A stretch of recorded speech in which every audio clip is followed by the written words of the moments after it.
గుంటూరు జిల్లా తాడికొండ అక్కదేవత చెరువు కట్టుపై అక్రమంగా నిర్మిస్తున్న మసీదు భజన మందిర నిర్మాణ పనులపై గ్రామస్తులు జిల్లా కలెక్టర్కు ఫిర్యాదు చేశారు.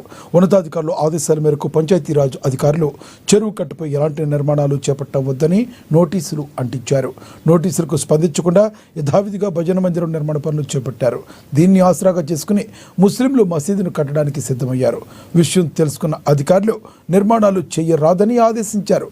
కానీ నిర్మాణ పనులను నిలిపివేయకుండా కొనసాగించారు. దీంతో తాడికొండ సిఐ వాసు ముస్లింస్తో మాట్లాడి నిర్మాణ పనులు తాత్కాలికంగా నిలిపేశారు. అయితే ఒక్కరోజు గడవక ముందే ముస్లింలు మసీదు నిర్మాణానికి మరోమారు సిద్ధమై పనులను చేపట్టారు.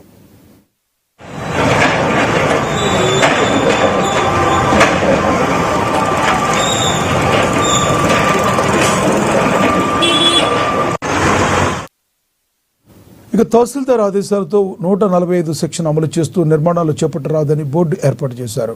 145 సెక్షన్ అమల్లో ఉందని, దీన్ని ఉల్లంఘించి నిర్మాణాలు చేస్తే చట్టపరమైన చర్యలు తీసుకుంటామని అధికారులు హెచ్చరించారు.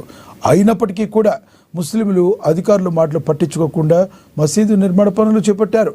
విషయం చేయి దాటిపోయి ఉద్రిక్తత పరిస్థితులు ఏర్పడే అవకాశం ఉండడంతో పోలీసులు ఉన్నతాధికారులకు పరిస్థితిని వివరించి ప్రత్యేక బలగాల నడుమ ఆ నిర్మాణాలను కూల్చివేశారు.